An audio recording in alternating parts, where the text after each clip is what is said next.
Hi friends, केम छो बधा? तमारुं खूब खूब स्वागत है मारा चेनल बीनास क्रिएशन गुजराती में। आज आपणे बनावीशुं इन्स्टंट खमण। तो अहीं बस पाणी उमेरो अने खमणनुं बेटर रेडी। कंई ज उमेरवानी जरूरत वगर फक्त 15 मिनिट स्टीम करीने तमे आ खमणने सर्व करी शको छो। तो चालो फ्रेंड्स, बनाववानुं शरू करीए।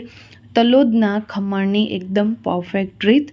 तो अहीं मैं लई लीधुं छे तलोदना खमणनुं पेकेट। तो आ 500 ग्रामनुं छे। तो आनामांथी तमे 2 થી 3 वखत खमण बनावी शको छो।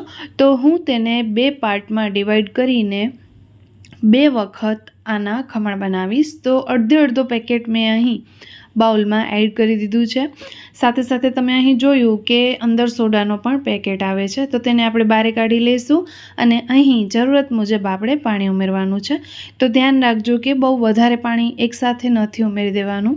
थोडुं थोडुं करीने आपणे અહીં पाणी उमेरतुं जवानुं छे અને एकदम લીસું એવું બેટર આપણે રેડી કરી લેવાનું છે। કેટલું પાણી મને અહીં લાગ્યું એ હું તમને લાસ્ટમાં બતાવીશ। તો ફ્રેન્ડ્સ, અહીં તમે જોઈ શકો છો કે એક જ ડાયરેક્શનમાં હું તેને ફેંટી રહી છું, જેથી કરીને તેનામાંની જેટલી પણ ગુટલી હોય એ બધી જ ખતમ થઈ જાય। તો અહીં આપણે થોડું થોડું પાણી એડ કરતું જવાનું છે અને एकदम सरस रीते फेंटतुं जवानुं छे। तो अहीं आपणे तेने 5 मिनिट माटे रेस्ट आपी देशुं। तमे जोई शको छो कि कंईक आ टाइपनुं बेटर मैं अहीं रेडी कर्युं छे। तमे जोई शको छो कि बहु घट नथी अने बहु पातळुं पण नथी। आपणे चमचीमांथी एक धारे तेने पाडी रह्या छीए तो आ रीतनी तेनी लार थई रही छे। अने अहीं मैं 1 कप जेटलो पाणी लीधो हतो, तेनामांथी 1/4 कप जेटलो पाणी बची गयो छे। तो एनो पण आपणे आज बेटर में यूज करीशुं। तो फ्रेंड्स, त्या सुधी में आपणे अहीं कोईपण थाળી के पछी ढोकळाना स्टीमरनी प्लेट लई लेवानी छे अने तेने तेलथी आपणे ग्रीस करी देवानी छे। तो अहीं बहु स्मेलवाळुं तेल न लेता, नहींतर ढोकळामां स्मेल आवशे। हवे आपणे तलोदना पेकेटमांथी आवाળી जे सोडा નીકળી છે તેને આપણે અડધા પાર્ટમાં ડિવાઈડ કરી દઈશું। તો અહીં હું 2 વખત आ पेकेटमांथी खमण बनावीश। तो मैं अहीं अर्धी सोडा यूज करी छे अने अर्धी मूकी दीधी छे। तो तेने आपणे कंईक आ रीतनी पाणीमां पलाळवानी होय छे। तो पाणीमां पलाळीने तेने बरोबर रीते हाथनी मददथी के पछी चमचीनी मददथी बधी ज गोटलीओ નીકળી जाय ते रीते तेने स्टर करी लेवानुं छे, मतलब के चलावी लेवानुं छे अने तेने आपणे साइडमां मूकी दईशुं। हवे आपणे आ जे सोडा छे ए आपणे अहीं बाउलमां उमेरी दईशुं। फ्रेंड्स, अहीं तमे जोई शको छो कि बाउल में उमेर्या बाद ज अहीं सोडा जे छे ए एक्टिव थई गई छे। तो हवे आपणे तेने फटाफट चलावी लेवानुं छे, जेथी करीने तेनामां बबल्स थाय अने ए जे बबल्स थशे तेना लीधे आपणा जे खमण छे एकदम सरस एवा जाळीदार रेडी थशे। अहीं तमने वासण जे छे मिक्स करवा माटे थोड़ुं मोटुं ज लेवानुं छे। मने अहीं आ बाउल नानुं पड़ी रह्युं छे। तो एकदम सरस रीते आपणे तेने फेटवानुं छे। तो पछी सोडा एड कर्या पछी बहु वधारे वार नथी काढवानी। आपणे साइडमां पाणीने गरम करवा माटे पण मूकी देवानुं छे। तो फ्रेंड्स, अहीं तमे जोई शको छो कि सोडा उमेर्या बाद फटाफट मैं तेने बधुं ज मिक्स करी दीधुं छे अने तमे जोई शको छो कि सरस एवा बबल थई रह्या छे।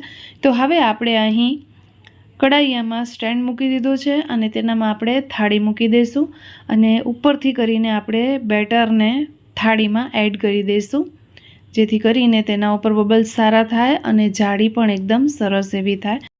तो फ्रेंड्स, अहीं ढांकण ढांकीने आपणे 15 થી 20 मिनिट सुधी आ खमणने स्टीम करवाना छे। ध्यान ए राखजो कि वच्चे तेने बिल्कुल खोलवानुं नथी, ज्यां सुधी 15 થી 20 मिनिट न थाय त्यां सुधी। जो तमे वच्चेथी खोली नाखशो तो तेनी जाળી बेसी जशे। तो फ्रेंड्स, अहीं 20 मिनिट बाद मैं ढांकण खोल्युं छे अने एक वखत आपणे चेक करी लेशुं। तो અહીં તમે જોયું કે નાઇફ એકદમ ક્લિયર આવી રહ્યું છે। એનો મતલબ એ કે ઢોકળા જે છે, ખમણ જે છે એકદમ સરસ એવા નીચેથી સ્ટીમ થઈ ગયા છે। તો હવે આપણે તેને ઠંડા પાડી લીધા છે। ઠંડા પાડ્યા બાદ આપણે અહીં તેને અનમોલ્ડ કરીશું।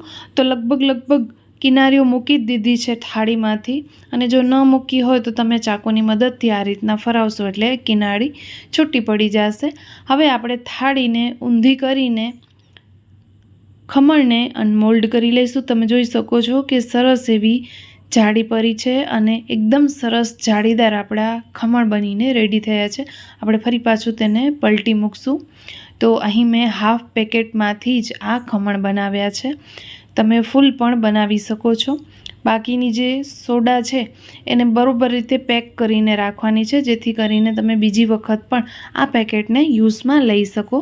હવે તમે અહીં જોઈ શકો છો ફ્રેન્ડ્સ કે મેં વચ્ચેથી કાપો કરી દીધો છે અને તમે જાળી પણ જોઈ શકો છો. એકદમ સરસ એવી જાળી બની છે અને એકદમ સરસ એવા ખમણ જે છે એ પોચા બન્યા છે. તો આ રીતના આપણે ખમણ બનાવીએ એટલે પરફેક્ટ જ બનશે.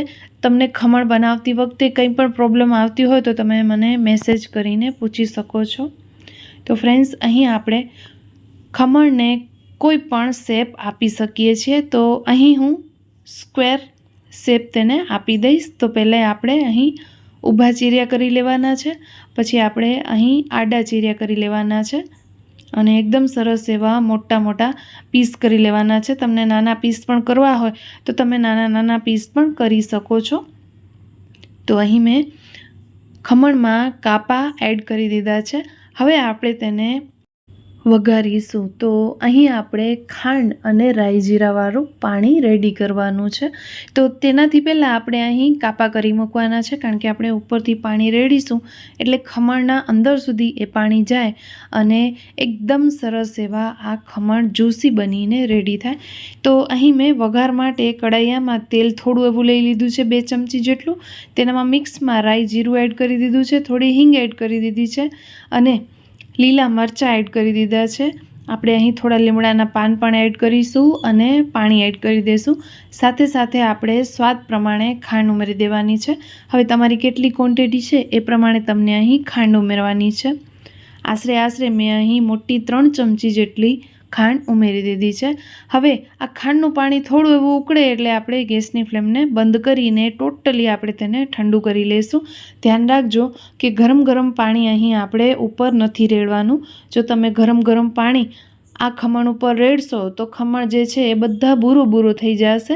તો થોડું તેને ઠંડુ પાડીને પછી આ રીતના આપણે કાપાની વચ્ચે પાણી એડ કરવાનું છે, જેથી કરીને બધા જ ખમણમાં પાણી સરખું લાગી જાય અને એ ખમણ એકદમ સરસ એવા જ્યુસી લાગે અંદરથી. તો ફ્રેન્ડ્સ, તમને આ ખમણના બેટરમાં કંઈ જ એડ કરવાની જરૂરત નથી. જે પેકેટમાં આવે છે એવી રીતના જ બનાવવાના છે. તેનામાં ઓલરેડી બધું જ આવે છે, ખટાશ મીઠાશ બધું જ આવે છે, એટલે કંઈ જ નથી ઉમેરવાનું. સેમ ટુ સેમ તમને બેટરમાં પાણી ઉમેરીને સોડા ઉમેરીને આ ખમણ રેડી કરી લેવાના છે.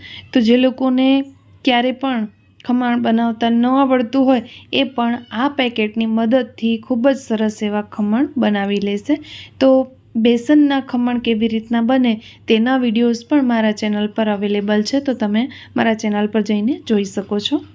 તો ફ્રેન્ડ્સ, હું ખમણને દબાવું છું તો પણ એ ફરી પાછા પોતાના શેપમાં આવી જાય છે. એટલા પરફેક્ટ જાળીદાર રેડી થયા છે. તો આઈ હોપ કે આજની મારી આ મહેનત તમને ગમી હશે. જો ગમી હોય તો વિડીયોને લાઇક કરજો, શેર કરજો અને ચેનલ પર નવા છો તો સબસ્ક્રાઈબ અને ફોલો જરૂરથી કરી લેજો. ફરી મળીશું, ત્યાં સુધી આવજો. જય શ્રી કૃષ્ણ.